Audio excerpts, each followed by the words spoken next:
Hello friends, ನಮಸ್ಕಾರ. ಸುಗುಣ ಜನ YouTube ಚಾನಲ್ಗೆ ಸ್ವಾಗತ. ನಾನು ನಿಮ್ಮ ಪ್ರೀತಿಯ ಸುಗುಣ. ಯಾರೆಲ್ಲ ನನ್ನ ಚಾನಲನ್ನು ಸಬ್ಸ್ಕ್ರೈಬ್ ಮಾಡ್ಕೊಂಡು ವಿಡಿಯೋ ನೋಡ್ತಿದ್ರು ಅವರೆಲ್ಲರಿಗೂ ಕೂಡ ಥ್ಯಾಂಕ್ ಯು. ಹಾಗೆಯೇ ಯಾರೆಲ್ಲ ನನ್ನ ಚಾನಲನ್ನು ಇನ್ನೂ ಸಬ್ಸ್ಕ್ರೈಬ್ ಮಾಡದೆ ವಿಡಿಯೋ ನೋಡ್ತಿದ್ರು ಪ್ಲೀಸ್ ಸಬ್ಸ್ಕ್ರೈಬ್ ಮಾಡ್ಕೊಳ್ಳಿ. ನಾನು ಮಾಡುವಂಥ ರೆಸಿಪಿಗಳು ಇಷ್ಟವಾದರೆ ಫ್ಯಾಮಿಲಿ ಫ್ರೆಂಡ್ಸ್ಗೆ ಶೇರ್ ಮಾಡಿ, ಹಾಗೆಯೇ ಸಪೋರ್ಟ್ ಮಾಡಿ ನನಗೆ. ಇವತ್ತು ನಾನು ಸ್ಪೈಸಸ್ ಆದಂಥ ಮ್ಯಾಂಗೋ ಪಿಕಲನ್ನು, ಮಾವಿನಕಾಯಿ ಉಪ್ಪಿನಕಾಯಿ ರೆಸಿಪಿಯನ್ನು ನಿಮ್ಮ ಜೊತೆ ಶೇರ್ ಮಾಡ್ತಿದ್ದೇನೆ. ಹೇಗೆ ಮಾಡೋದು ಅಂತ ಹೇಳಿ. ಇದನ್ನು ತುಂಬ ದಿನ ಸ್ಟೋರ್ ಮಾಡಿ ಇಟ್ಕೊಳ್ಬೋದು ನೀವು. ಈ ವಿಡಿಯೋವನ್ನು ನಾನು ಆಲ್ರೆಡಿ ಮ್ಯಾಂಗೋ ಸೀಸನಲ್ಲೇ ವಿಡಿಯೋ ಮಾಡಿದ್ದೇನೆ, ಬಟ್ ಅನಿವಾರ್ಯ ಕಾರಣದಿಂದ ಅದನ್ನು ಅಪ್ಲೋಡ್ ಮಾಡೋಕ್ಕಾಗಿಲ್ಲ. ಈಗ ಮಾಡ್ತಿದ್ದೇನೆ. ಸೊ ನೀವು ಕೂಡ ಟ್ರೈ ಮಾಡಿ, ಹೇಗಾಯಿತು ಅಂತ ಕಮೆಂಟ್ನಲ್ಲಿ ತಿಳಿಸಿ. ಹಾಗಾದರೆ ಅದಕ್ಕೆ ಏನೇನು ಇಂಗ್ರೀಡಿಯೆಂಟ್ಸು, ಯಾವ ರೀತಿ ಮಾಡೋದು, ಯಾವ ರೀತಿ ಪ್ರೊಸೀಜರ್ ಅಂತ ನೋಡ್ಕೊಂಡು ಬರೋಣ ಬನ್ನಿ. ನಾನಿಲ್ಲಿ 2 ತೋತಾಪುರಿ ಮಾವಿನಕಾಯನ್ನು ಬರುತ್ತೆ, ಆ ಮಾವಿನಕಾಯನ್ನು ಸಿಪ್ಪೆ ಸಮೇತವಾಗಿ ಒಳಗಡೆ ಬೀಜ ಏನಿರ್ತದೆ ಅದನ್ನು ತಗೊಂಡು ಈ ರೀತಿಯಾಗಿ ಚಿಕ್ಕ ಚಿಕ್ಕದಾಗಿ ಪೀಸ್ ಮಾಡಿ ಇಟ್ಕೊಂಡಿದ್ದೇನೆ, ಕಟ್ ಮಾಡಿ ಇಟ್ಕೊಂಡಿದ್ದೇನೆ. ಇದಕ್ಕೆ ನೀರೇನು ತಾಗಿಸಬಾರ್ದು, ಹಾಗೆಯೇ ನೀಟಾಗಿ ವಾಶ್ ಮಾಡಿ ನೀರಿನ ಅಂಶ ಇಲ್ಲದೆ ಹಾಗೆ ಒರೆಸ್ಕೊಂಡು ಈ ರೀತಿಯಾಗಿ ನಾನು ಇಟ್ಕೊಂಡಿದ್ದೇನೆ.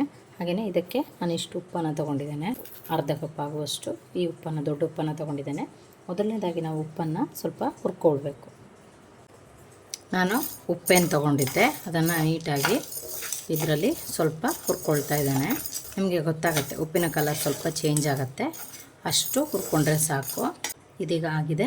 ಇದು ಕಂಪ್ಲೀಟಾಗಿ ನಾವು ಕೂಲ್ ಆಗಲಿಕ್ಕೆ ಬಿಡಬೇಕು, ಸ್ವಲ್ಪ ಕೂಡ ಬಿಸಿ ಇರಬಾರ್ದು, ಫುಲ್ಲು ಆರಬೇಕು. ಇದೀಗ ಆರಿದೆ ನೋಡ್ಬೋದು. ಇದನ್ನೀಗ ನಾವು ಮಾವಿನಕಾಯನ್ನು ಹೆಚ್ಚಿಟ್ಕೊಂಡಿದ್ವಿ ಅದಕ್ಕೆ ಹಾಕಿ ಚೆನ್ನಾಗಿ ಮಿಕ್ಸ್ ಮಾಡೋಣ.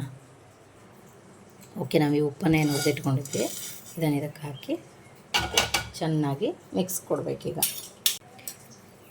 ಸೌಟಲ್ಲಾಗಲಿ ಯಾವುದ್ರಲ್ಲಾದರೂ ಅಷ್ಟೇ ನೀರಿನ ಅಂಶ ಸ್ವಲ್ಪ ಕೂಡ ಇರಬಾರ್ದು. ಇದನ್ನೀಗ ಚೆನ್ನಾಗಿ ಈ ರೀತಿಯಾಗಿ ಮಿಕ್ಸ್ ಮಾಡೋಣ. ಇದೀಗ ಮಿಕ್ಸ್ ಆಗಿದೆ. ಇದನ್ನು ನಾವು ಇವತ್ತು ಬೆಳಗ್ಗೆ ನಾನೇನು ಉಪ್ಪಲ್ಲಿ ಈ ರೀತಿಯಾಗಿ ಕಲಸಿಟ್ಟಿದ್ದೇನೆ ಅಂದರೆ ನಾಳೆ ಬೆಳಗ್ಗೆವರೆಗೂ ಇದನ್ನು ಹಾಗೆಯೇ ಇಡಬೇಕು. ಅದು ಚೆನ್ನಾಗಿ ಕಲರ್ ಚೇಂಜ್ ಆಗುತ್ತೆ, ಉಪ್ಪು ಚೆನ್ನಾಗಿ ಹಿಡ್ಕೊಳ್ಳುತ್ತೆ ಅನ್ನೋ ಕಾರಣಕ್ಕೆ ಇದನ್ನು ಈ ರೀತಿಯಾದಂಥ ಗಾಜಿನ ಡಬ್ಬದಲ್ಲಿ ಹಾಕಿ ಸ್ಟೋರ್ ಇಡ್ತಾ ಇದ್ದೇನೆ. ಉಪ್ಪಿನಕಾಯಿಗಳನ್ನು ಗಾಜಿನ ಡಬ್ಬದಲ್ಲಿ ಇಟ್ಟರೆ ಬೇಗ ಕೆಡೋದಿಲ್ಲ ಮತ್ತು ತುಂಬ ವರ್ಷ ಬಾಳಿಕೆ ಬರುತ್ತೆ. ಇಲ್ಲಿ ಹಾಕಿ ಟೈಟಾಗಿರುವಂಥ ಮುಚ್ಚಳದಲ್ಲಿ ಮುಚ್ಚಿ ಇಡ್ತಾ ಇದ್ದೇನೆ. ನೋಡ್ಬೋದು ಈ ರೀತಿಯಾಗಿ ನಾನು ಇದನ್ನು ಒಂದು ದಿನ ಬಿಟ್ಟು ಮತ್ತೆ ಇದನ್ನು ತೋರಿಸ್ತೇನೆ ಮಸಾಲೆ ಹೇಗೆ ಹಾಕೋದು ಅಂತೇಳಿ. ನಾನಿಲ್ಲಿ ಒಂದು 1/4 ಕಪ್ ಆಗುವಷ್ಟು ಖಾರದ ಪುಡಿಯನ್ನು ತೊಗೊಂಡಿದ್ದೇನೆ, ರೆಡ್ ಚಿಲ್ಲಿಯನ್ನು ತೊಗೊಂಡಿದ್ದೇನೆ. ಮೀಡಿಯಮ್ ಖಾರ ಇದೆ ಹಾಗಾಗಿ. ಹಾಗೆಯೇ 2 ತೋತಾಪುರಿ ಮಾವಿನಕಾಯಿ ಮೀಡಿಯಮ್ ಸೈಜನ್ನು ನಾನು ಈ ರೀತಿಯಾಗಿ ಚಿಕ್ಕ ಚಿಕ್ಕ ಪೀಸ್ಗಳನ್ನಾಗಿ ಕಟ್ ಮಾಡಿ ಒಂದು ದಿನದ ಹಿಂದೆ ಉಪ್ಪನ್ನು ಹುರಿದು, ದೊಡ್ಡ ಉಪ್ಪನ್ನು, ಕಲ್ಲುಪ್ಪನ್ನು ಹುರಿದು ಅದರಲ್ಲಿ ಇದನ್ನು ಕಲಸಿ ಈ ರೀತಿಯಾಗಿ ಗಾಜಿನ ಬಾಟಲಿಯಲ್ಲಿ ನಾನು ಶೇಖರಣೆ ಮಾಡಿ ಇಟ್ಟಿದ್ದೇನೆ. ನೀವು ಯಾವ ರೀತಿಯ ಪೀಸ್ಗಳನ್ನಾದರೂ ಮಾಡ್ಬೋದು, ತೊಂದರೆ ಇಲ್ಲ. ಹಾಗೆಯೇ ಒಂದು 1/4 ಕಪ್ ಆಗುವಷ್ಟು ಕೊಬ್ಬರಿ ಎಣ್ಣೆಯನ್ನು ತೊಗೊಂಡಿದ್ದೇನೆ. ನೀವು ಯಾವ ಎಣ್ಣೆ ಆದರೂ ಯೂಸ್ ಮಾಡ್ಬೋದು. ಕೊಬ್ಬರಿ ಎಣ್ಣೆ ಹಾಕೋದ್ರಿಂದ ತುಂಬ ಟೇಸ್ಟ್ ಕೂಡ ಚೆನ್ನಾಗಿರುತ್ತೆ, ಹಾಗೆಯೇ ಸ್ವಲ್ಪ ದಿನ ಬಾಳಿಕೆ ಬರುತ್ತೆ ಉಪ್ಪಿನಕಾಯಿ ಅನ್ನೋ ಕಾರಣಕ್ಕೆ. ಒಂದು 8ರಿಂದ 10 ಚಿಕ್ಕ ಚಿಕ್ಕ ಹೆಸರುಗಳ ಬೆಳ್ಳುಳ್ಳಿ ಹೆಸರನ್ನು ನಾನು ಈ ರೀತಿಯಾಗಿ ಕಟ್ ಮಾಡಿ ಇಟ್ಕೊಂಡಿದ್ದೇನೆ. ಹಾಗೆಯೇ ಒಂದು ಅರ್ಧ ಸ್ಪೂನ್ ಆಗುವಷ್ಟು ಸಾಸಿವೆಯನ್ನು ತೊಗೊಂಡಿದ್ದೇನೆ, ಒಂದು 1/4 ಸ್ಪೂನ್ ಆಗುವಷ್ಟು ಮೆಂತೆ, 1 ಸ್ಪೂನ್ ಆಗುವಷ್ಟು ಜೀರಿಗೆ, 1 ಟೀ ಸ್ಪೂನ್ ಆಗುವಷ್ಟು ಅರಿಶಿಣ, ಹಾಗೆಯೇ ಒಂದು 8ರಿಂದ 10 ಕಾಳು ಮೆಣಸು ಬಿಳಿ ತೊಗೊಂಡಿದ್ದೇನೆ. ನೀವು ಯಾವುದಾದ್ರೂ ತೊಗೊಳ್ಬೋದು. ಸಾಸಿವೆ ಮತ್ತು ಜೀರಿಗೆ ಕ್ವಾಂಟಿಟಿಯನ್ನು ಸೇಮ್ ತೊಗೊಂಡ್ರೆ ಒಳ್ಳೆಯದು. ನಾನು ಸ್ವಲ್ಪ ಕಡಿಮೆಯನ್ನು ತೊಗೊಂಡಿದ್ದೇನೆ. ಸಾಸಿವೆ ಮತ್ತು ಜೀರಿಗೆ ಕ್ವಾಂಟಿಟಿಯನ್ನು ಸೇಮ್ ತೊಗೊಳ್ಳಿ ನೀವು. ನಾವು ಮೊದಲನೇದಾಗಿ ಇವಿಷ್ಟನ್ನು ಕೂಡ ಡ್ರೈ ರೋಸ್ಟ್ ಮಾಡ್ಕೊಳ್ಬೇಕು. ಸ್ವಲ್ಪ ಒಂದು ಪ್ಯಾನನ್ನು ಬಿಸಿಗಿಟ್ಟಿದ್ದೇನೆ. ಈಗ ಸಾಸಿವೆ, ಮೆಂತೆ, ಬಿಳಿ ಪೆಪ್ಪರ್ ಹಾಗೆಯೇ ಜೀರಿಗೆ ಇದೆಲ್ಲವನ್ನು ಸ್ವಲ್ಪ ರೋಸ್ಟ್ ಮಾಡ್ಕೊಳ್ತಿದ್ದೇನೆ. ಒಂದು 2 ಮಿನಿಟ್ಸ್ ಸಾಕು. ನೋಡ್ಬೋದು ಇದಾಗ್ತಾಯಿದೆ. ನಾನು ಆಫ್ ಮಾಡಿ ಹಾಗೆಯೇ ಹುರಿತಾನೆ. ಈ ರೀತಿಯಾಗಿ ಸೌಂಡ್ ಬರ್ತಾಯಿದೆ. ಈಗ ಇದನ್ನು ನಾವು ಪೌಡರ್ ಮಾಡ್ಕೊಳ್ಳೋಣ. ಓಕೆ, ನಾನು ಅರಿಶಿಣ ಪುಡಿಯನ್ನು ಇದಕ್ಕೆ ಹಾಕಿ ಸ್ವಲ್ಪ ಈ ರೀತಿಯಾಗಿ ಪೌಡರನ್ನು ರೆಡಿ ಮಾಡ್ಕೊಂಡಿದ್ದೇನೆ. ನೋಡ್ಬೋದು ಮಸಾಲೆಯನ್ನು. ಈಗ ಇದನ್ನು ನಾವು ಒಗ್ಗರಣೆನ ಮಾಡ್ಕೊಳ್ಳೋಣ. ನಾನು ಆಲ್ರೆಡಿ ಪ್ಯಾನ್ ಬಿಸಿಗಿಟ್ಟಿದ್ದೇನೆ, ಎಣ್ಣೆ ಕೂಡ ಕಾಯ್ದಿದೆ. ಈಗ ಇದಕ್ಕೆ ನಾನು ಬೆಳ್ಳುಳ್ಳಿಯನ್ನು ಹಾಕ್ತಾಯಿದ್ದೇನೆ. ಕರ್ಬೇವು ಸೊಪ್ಪಿದ್ರೆ ಆ್ಯಡ್ ಮಾಡಿ, ನನ್ನ ಹತ್ರ ಇಲ್ಲ ಹಾಗಾಗಿ ಆ್ಯಡ್ ಮಾಡ್ತಾಯಿಲ್ಲ. ನಾನು ಆಫ್ ಮಾಡ್ತಿದ್ದೇನೆ. ಇದು ಸ್ವಲ್ಪ ಕೂಲ್ ಆಗಲಿ, ತುಂಬ ತಣ್ಣಗೆ ಹೋಗೋದು ಬೇಡ.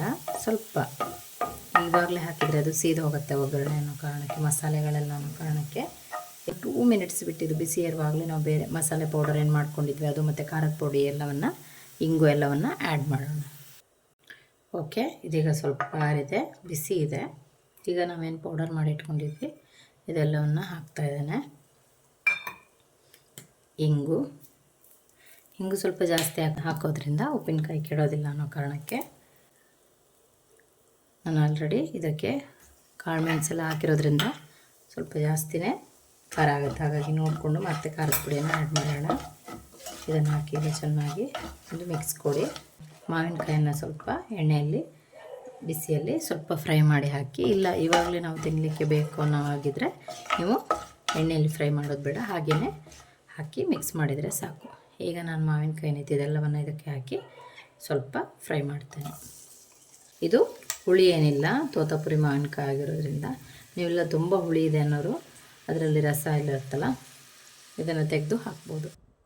ಓಕೆ, ಇದನ್ನೀಗ ಚೆನ್ನಾಗಿ ಮಿಕ್ಸ್ ಮಾಡೋಣ. ಓಕೆ, ನಾನು 1/4 ಕಪ್ಪೇನು ಖಾರದ ಪುಡಿ ತೊಗೊಂಡಿದ್ದೆ, ಅದೆಲ್ಲವನ್ನು ಹಾಕಿದ್ದೇನೆ. ಮಸಾಲೆ ಎಲ್ಲವನ್ನು ಹಾಕಿ ನೀಟಾಗಿ ಮಿಕ್ಸ್ ಮಾಡಿದ್ದೇನೆ. ನೋಡ್ಬೋದು, ಸ್ವಲ್ಪ ಎಣ್ಣೆ ಅಂಶ ಜಾಸ್ತಿ ಇದ್ದರೆ ಉಪ್ಪಿನಕಾಯಿ ತುಂಬ ದಿನ ಇಡ್ಬೋದು. ಮತ್ತು ಗಾಜಿನ ಭರಣಿಯಲ್ಲಿ ಅಥವಾ ಗಾಜಿನ ಬಾಟಲಲ್ಲಿ ಸ್ಟೋರ್ ಮಾಡಿರೋದ್ರಿಂದ ತುಂಬ ಟೈಮ್ ಅದು ಬಾಳಿಕೆ ಬರುತ್ತೆ. ಹಾಗಾಗಿ ಸ್ಟೀಲ್ ಡಬ್ಬದಲ್ಲಿ ಯಾವುದೇ ಕಾರಣಕ್ಕೂ ಉಪ್ಪಿನಕಾಯಿನ ಇಡ್ಲಿಕ್ಕೆ ಹೋಗಬೇಡಿ. ರೆಡಿ ಆಯಿತು, ನೋಡ್ಬೋದು ನೀವು. ಕರಿಬೇವಿದ್ದಿದ್ರೆ ಇನ್ನೊಂದು ಕೂಡ ತುಂಬ ಚೆನ್ನಾಗಿ ಆಗ್ತಿತ್ತು. ನನ್ನ ಹತ್ರ ಇಲ್ಲ. ಇದನ್ನೀಗ ಗಾಜಿನ ಡಬ್ಬದಲ್ಲಿ ಸ್ಟೋರ್ ಮಾಡಿ ಇಡೋಣ. ಓಕೆ, ಸ್ಪೈಸಿಯಾದಂತಹ ಮಾವಿನಕಾಯಿ ಉಪ್ಪಿನಕಾಯಿ ರೆಡಿಯಾಗಿದೆ. ಎರಡಕ್ಕೂ ಕೂಡ ಟೈಟಾಗಿ ಕ್ಯಾಪನ್ನು ಹಾಕಿ ಶೇಖರಣೆ ಮಾಡಿರಿ. ನಾನು ನಿಮಗೆ ತೋರಿಸ್ಲಿಕ್ಕೋಸ್ಕರ ಹಾಗೇ ಇಟ್ಟಿದ್ದೇನೆ. ಹಾಗಾಗಿ ಯಾವುದೇ ಕಾರಣಕ್ಕೂ ನೀರು ಕೈಯಲ್ಲಿ ಇದನ್ನು ಅಥವಾ ನೀರಿನ ಸ್ಪೂನಲ್ಲಿ ಹಸಿ ಇರುವಂಥ ತೇವಾಂಶ ಇರುವಂಥ ಸ್ಪೂನ್ಗಳನ್ನು ಇದಕ್ಕೆ ಹಾಕಬೇಡಿ.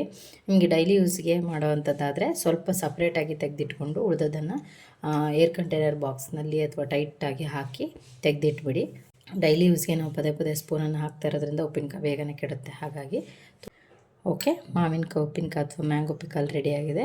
ನೀವು ಕೂಡ ಒಮ್ಮೆ ಟ್ರೈ ಮಾಡಿ ಹೇಗಾಯಿತು ಅಂತೇಳಿ ಕಮೆಂಟ್ನಲ್ಲಿ ತಿಳಿಸಿ. ವಿಡಿಯೋವನ್ನು ನೋಡಿದ್ದಕ್ಕಾಗಿ ಧನ್ಯವಾದಗಳು. ಇನ್ನೊಂದು ಹೊಸ ರೆಸಿಪಿಯೊಂದಿಗೆ ನಿಮ್ಮನ್ನು ಭೇಟಿ ಆಗ್ತೇನೆ. ಅಲ್ಲಿವರೆಗೂ take care, bye, thank you.